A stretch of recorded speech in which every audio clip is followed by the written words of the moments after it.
If you ask me a question, I'm going to answer it truthfully. So you be prepared too. Here we go. Because I'm the guy you could ask anything of.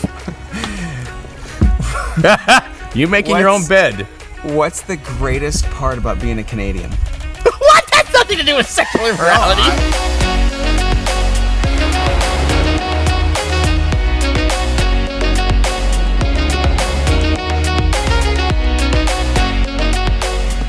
All right. Well, hey, good morning, Three Creeks Church. My name is Joel Trainer, and we are here, week 4, part 2.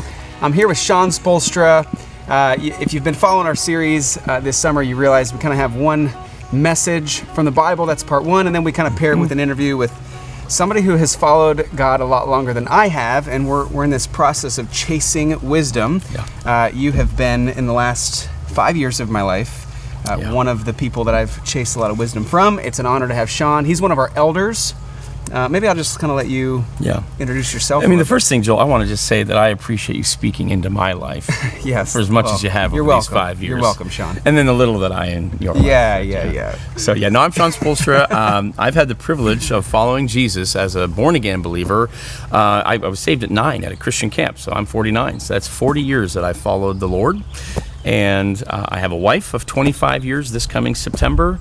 And then we have 4 children, and 23, 20, 20, because we have identical twins that just turned 20, and then a 17-year-old that's about to be 18. So 3 kids out of the house now in college, and a 3rd going into high school senior year, and we're excited to see what God's going to do in their lives. So, was it 2006 or 7 that you planted Encounter? 2008, actually. 2008? Yep, that's when the launch team started. Okay. And then we technically started services in February of 2009. We had about 5 months with the launch team, and I know so many of your people have that old experience of that, and now you're a fully functioning church and heading toward elders and all different sorts of great things. And So, and Sean, too, led Encounter Church for 10 years, is on staff at another church in our city at Grace Fellowship, in our family of churches. Yep.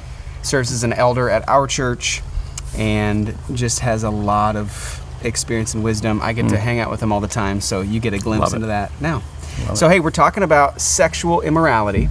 Proverbs chapter 6, verse 32 says that a man who commits adultery has no sense. Whoever does so destroys himself. Yeah. I know this is a personal topic for you. But maybe let's just start with a simple question to you. What is sexual immorality? Sure. I want to start with, rather than just the negative, I want to start with the positive. Sex is something completely created by God. It is good, it's right, it's pure, it's beautiful when it's done His way, as we align ourselves with His Word. And, I remember in premarital counseling, I've been doing a lot of weddings recently, and it's one of the best things, frankly, for my either sexual purity and or my marriage in general, because as I talk to these young couples, I'm talking to them about all the things that they should be thinking of, and I'm like, hey, Sean, you should be thinking of those things too, whether you've been married for a quarter of a century or not. But I tell them that sexual purity or our sexual lives it's for procreation, creating children. God wants us to multiply that. Then we have it for pleasure, and we hear things about that. We've got a book called Song of Solomon that talks it. In fact, 13-year-old boys were not allowed, Jewish boys were not allowed to read that book. You couldn't read it until you were basically engaged, because it's X-rated in a beautiful way. It's a beautiful thing. Proverbs chapter 5, and I love it. You're chasing wisdom and going in the book of Proverbs because it's just so practical. But Proverbs 5 talks about committing to your own wife, and so there's a protection, there's a pleasure, and there's a procreation sense to it. But sexual immorality then is a turning away. Is a instead of going straight and narrow, you're turning the opposite direction against what God has planned for you.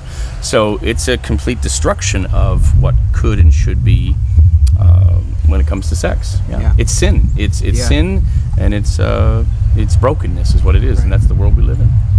So if you think about God creating this thousands of years ago, the world evolves. There's different avenues or mediums through which we can consume and look at things and hear things. Thinking about being an American, living in America, living in Columbus 2020, everything's a click away. Just talk a little bit about ways in which you feel like sexual immorality is growing or even rampant now. Sure. Well, I don't want us to think, because sometimes we have this tendency to think that either people in the past weren't as smart as we are and we're smarter because we're more advanced, and or the problems we have today are not what they had in the past. Yeah. I mean, you just have to go to the book of Genesis and see the hot mess sexually with many different individuals, right. Some prime characters of biblical, right. Patriarchy and whatnot, and yet still followed after the Lord, brokenness. But I mean, for our day and age, yeah, I mean, we have access. I don't want to make it sound like, I'm so old, but yeah, in my day, truly, as a young person, I would have had to go into a convenience store and pull a magazine off a shelf in order to view pornography. I never did it, mostly just out of fear of the clerk seeing me or that kind of stuff. Right. I would admit to you, as a young man, at times having perverted thoughts, found magazines in a forest, biking through a path. I remember a good friend of mine. I went to a Christian school, but I mean, a friend of mine found a Playboy magazine, physical magazine, on his front lawn. Like someone chucked it out their window. And I hate to admit to you, but I devoured that thing with him, and a bunch of us guys did, and we giggled and thought it was, and yet it's so base. It's so wrong. But I mean, for us today, the access, like you're asking, is profoundly different. It's like there's 10 Playboys lying around all of our houses. It's I mean, I can't remember the stat number, but it's over 50% of the internet is frankly pornography, and it's so easily accessed. I remember telling my children as they were given smartphones. I mean, dumb phones are great because they take poor pictures. You can only phone and text, and they can't go onto the internet. But I remember telling my kids, you're going to be scrolling through YouTube. And you may be looking at fun and laughter thing, comedians or videos on this or that, but there's that bar on the right-hand side. Yeah. And that one thing you're looking at, and you click on that, and I tell them, it takes you down a rabbit hole. And you just got to be aware of that. You've got to decide before you're forced to decide. Right. That's what I've told my kids. So yeah, phones for sure. TV, I mean, I have to admit, as I scroll through television, and we have Netflix, we have Hulu, we have one of my kids has the Disney Channel that we get. We've got so many different ways. We've got a Plex account with friends. I mean, you look at TV MA, right, mature audience. You look at TVR. You look at all of those things. There's so many things that used to be much more profound, much more, I guess, in your face, or much more looked down upon. The standard just keeps getting lower. Is kind of what I'm getting at, So even as we, as viewers, want to watch right. quality television or movies, there's right. times where we have to weed through that. So it's almost like we've created this gray area where, if it's on Hulu or Netflix, it's not really pornography. So right. whatever. But then you read this proverb and you go, whoever's gonna engage in adultery, Jesus says, look at a woman lustfully, you've committed adultery in your heart. Yeah. So you destroy yourself. And I know that when I say that to you, that hits at a deeper level even than me, because it really has had an effect on your family. So maybe just comment a little bit on what the effects are of Absolutely. letting this run rampant. Well, the first thing, what you said just a little bit ago, I want to make sure I say this out loud, so it's not like is this or is this not? Pornography is adultery. Yeah. I mean, if Jesus is saying a thought in your mind is adultery with your lusting after a woman or a woman lusting after a man, if the thought is adultery, well, then certainly viewing it, And again, I have 3 daughters, right? So you go into these things and you go, okay, the person you're looking at is somebody's daughter, and she shows that profession and she's making money doing it, but Anyway, so I just want to make sure I say that, be very clear. Pornography is adultery. Lust in our minds can lead us to adultery, mentally, emotionally, and then perhaps even physically. Yeah. But you're asking me personally, and my father was, a man that unfortunately fell to adultery. What I know of is at least 6 or 7 different affairs he had. Hid those things, especially with one woman that he did eventually marry as his second wife, but hid it from our family for 2 years. Without getting into all the weeds and the details, it was his best friend's youngest daughter, 19 years younger than him, only 7 years older than me.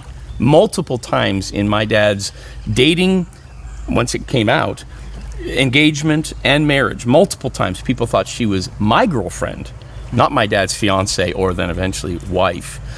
The pain of that. I remember sitting at the kitchen table, and my dad was sweating, red-faced.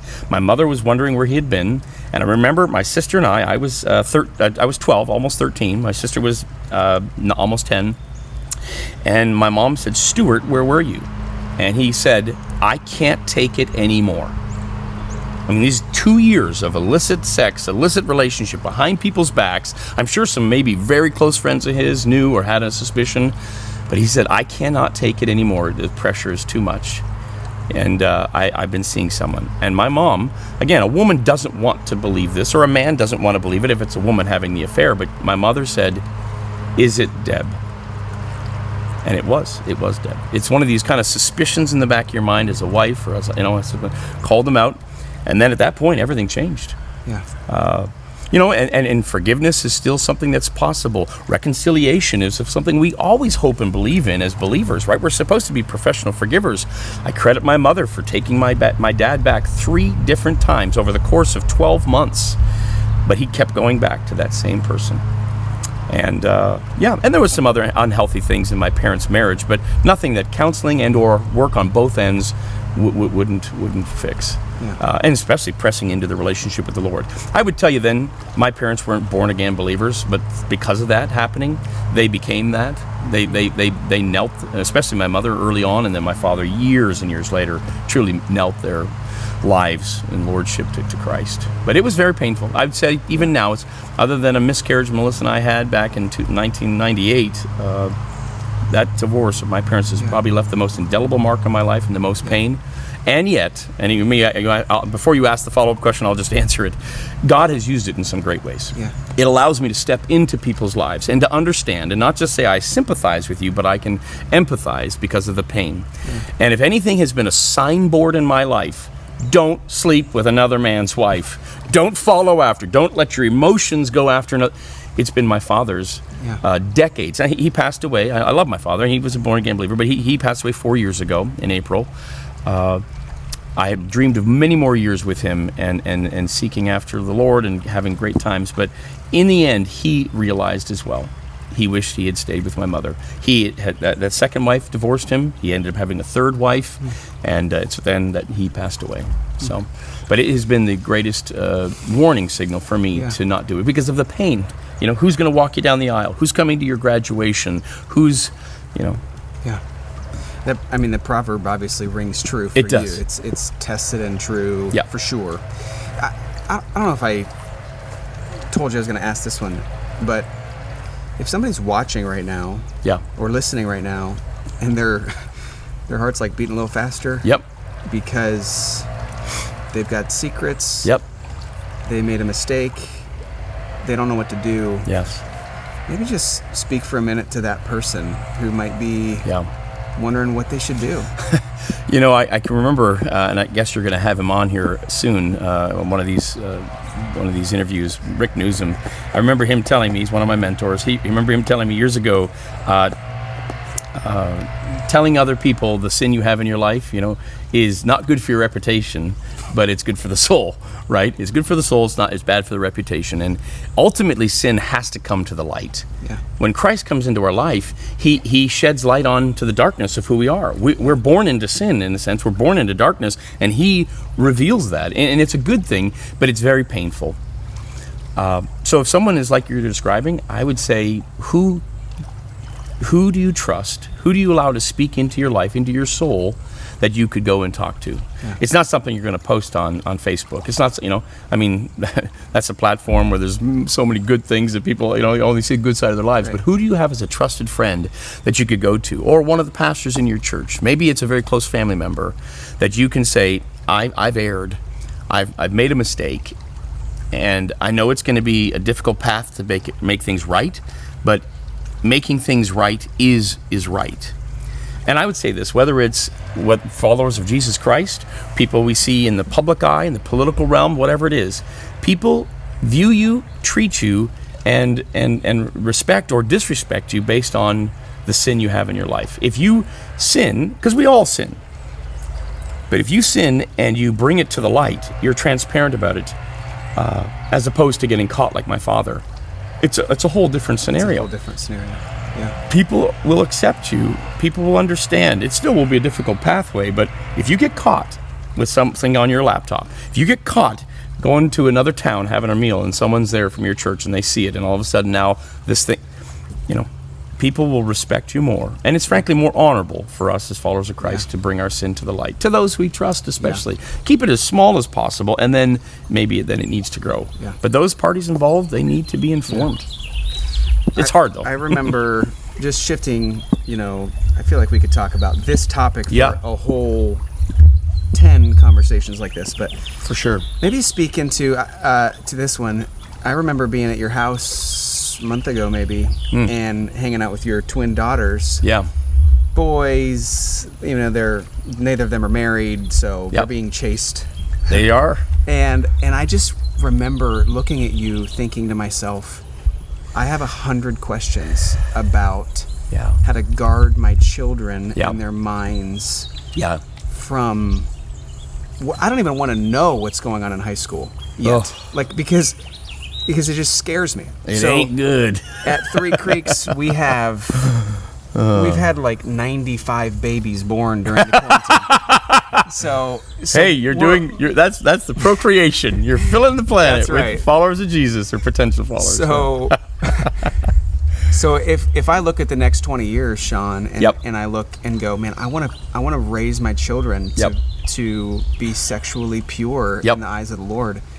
One or two nuggets of wisdom that you would pass on to the next generation? For sure. One, I would say right off the bat is to talk about, especially if you have daughters, and I have 3, and I have a son who's our oldest, but I'd talk about what modesty looks like. And that modesty doesn't mean you're a prude. It doesn't mean you wear a sackcloth and nothing that's fun and fancy free, but to understand that modesty is something that we talked about really early on. Yeah. I would tell you, and my children believe it and are still wanting this because one's in a relationship right now, to as they're younger, not in a controlling way, but to say, I can't wait as a dad, or for Melissa to say as a mom, for us to be involved in helping you find a spouse someday, or just being someone that's there to be a listening ear, or if you want advice. And I've recently had one of my 20-year-olds say, Dad, I want you to ask this person that's wanting to date me questions. I want you. And I think that's the fruit of conversations we had a decade and a half ago. Yeah. I would also say this. I think a lot of times we are maybe tempted, especially with teenagers. We understand that there's this natural wanting for them to move out of the house, to become their own people. And that's good. That's not ungodly. It can seem ungodly at times, for sure, when they are pushing back on things. But you raise your children to send them out. Yeah. But along the way, I would say don't take a laissez-faire attitude with your teenagers when it comes to this area. When you're watching a TV show, even if I find nothing wrong, not MA, not rated R, just a regular TV show, and all of a sudden, and I'll name the company, a Victoria's Secret commercial comes on, and there's these beautiful women scantily clad. As a dad, do you sit there with your son and your wife and your 3 daughters and say nothing? Do you say something? Do you turn it off? Do you change the channel? I would press in and say something. Don't ignore. When the negative is there, I don't want to always just talk about the negative. It's kind of why I wanted to say what is sex and the greatness of it, but there's also then the bad part of it. Every good has, there's kind of 2 sides of a coin. But when you can speak up, it's like speaking up against injustice. You see injustice, you say, we need to say something. Yeah. We not just let it pass by. Well, I would say with sexual immorality as well. Sometimes we need to say something. Yeah. Especially even when the kids were little. That's good. It's almost like, I'm playing it out, and I'm going, I hope they didn't see it. They saw it. No, they saw it. They saw it. So say it. I want to say this too, and again, one more little nugget. Talk to your kids about their body parts and call them the real name. Don't make silly names for it. Yeah. Talk about, they're going to see a nature show. They're going to see animals doing something, and it's like, we have a tendency to want to shy away from these things, but I'm telling you, the world's not going to shy away from these things. I've told my kids pornography, and these things are coming after you, whether you're looking for it or not. Yeah. It's going to pop up. So I would say, and this may push against some people, I wanted to beat the world to the sex talk with my kids. Yeah, it's good. And in order to do that, you're risking then revealing information to them that some other parents are going to wait years, maybe later. We're doing this thing called the Final Four. Oh, yeah. It's 4 questions that I haven't told you about. Oh, but you gave me all these questions ahead of time. What's going to happen? I don't know if they'll be easy or hard, funny or stupid. I think that'd be great. If you ask me a question, I'm going to answer it truthfully. So you be prepared too. Here we go. 'Cause I'm the guy you could ask anything of. You making your own bed. What's the greatest part about being a Canadian? What? That's nothing to do with sexual immorality. Okay. I thought you were going to say something completely different. What's the best part about being a Canadian? I would say for me, not just because of the nationality, but it's fun for me to live in the United States and be Canadian, because not just because I say sorry, because it's with an O, not an A, and I definitely have that on my voicemail on purpose, but because it's kind of fun to be unique. You know, I mean, I love having been in multiple cultures. Like you were raised part of your life in Africa. My goodness, and I think it's great. There's the perspective, I think, of world and world cultures. Yeah. I've often told people, you go on missions trips for lots of great reasons, but one of the reasons should be, hey, get your kids out there to be able to not just think their life is Gahanna, Ohio, and that's what the whole world experiences, right? Right. No, they need to get outside of that. So yeah, I think it's go to the Great White North. Go to the Great White North, hoser. Get a Tim Hortons doing it. What's the greatest joy in your life? I mean, how can I not say my walk with the Lord? Yeah. But I could think of other things too that are that's the greatest joy in your life. It really is. I mean, why. God's word and just the joy of knowing that I responded to His call in my life, and I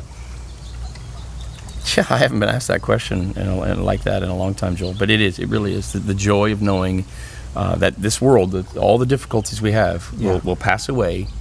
And there is going to be a new beginning, a new heaven, a new earth, new Jerusalem, and That's cool. I look forward to eternity with Jesus. Not because of all the trappings, the streets of gold and all that other stuff, because of Jesus, you know. It's good. Because I'm a dirty, rotten sinner that was in desperate need of a Savior, and I still am. Okay, number 3. 2 more left. Wow. Number 3. Anything about sex? What's it like having a famous wife? I love you asked that. You definitely didn't tell me that ahead of time. I am so blessed to have a wife that is, seriously, she's been my right arm in ministry. We've been a team. When I do marriage counseling, I tell the couple, whatever your last name is, ours is Spoelstra, right, is hashtag Team Spoelstra, right? Hashtag Team Trainer. Because you're in this together for life. Yeah. And it really wasn't until like 6 years ago, once our children were older, that she began, I mean, she's always had a passion to write. Yeah. She's not had a passion to speak, but that's been born out of all the writing, because people loved her writing. And then they said, well, we'd love to have this person come and speak at our women's retreat or a women's tea or a MOPS group. But then it grew into this, going to these national conventions and all around the country. And I'm so proud of her, for what she's done. Yeah, she has the true gift of teaching. Right now, she's doing her next women's Bible study that will come out next August in 2021. She has a stack of commentaries, and she devours those and then loves to dispense the information. So that's why she loves to study and teach. But yeah, I'm so proud of her. Yeah, and it's very helpful when it comes to 3 children in college at the same time. Because my income is great, but it's not a dollar of my income goes towards my children's college. So thank you, honey, for adding to the bottom line. And it also gives us a chance to be more generous to the Lord, too. It's cool. So, yep. Last question. Yep. 25-year-old Sean Spoelstra. Oh! What, if you could get... A quarter of a century ago. If you could get 1 minute with him, and he was going to listen to everything that you said, what would you tell him? I turned 25, and that was the year my son was born. And though I wanted kids, I don't think I had the full concept of what it was to be a godly father and husband. I could blame it on my wife and say, you just need to tell me what you want me to do. But I don't think I was intuitive or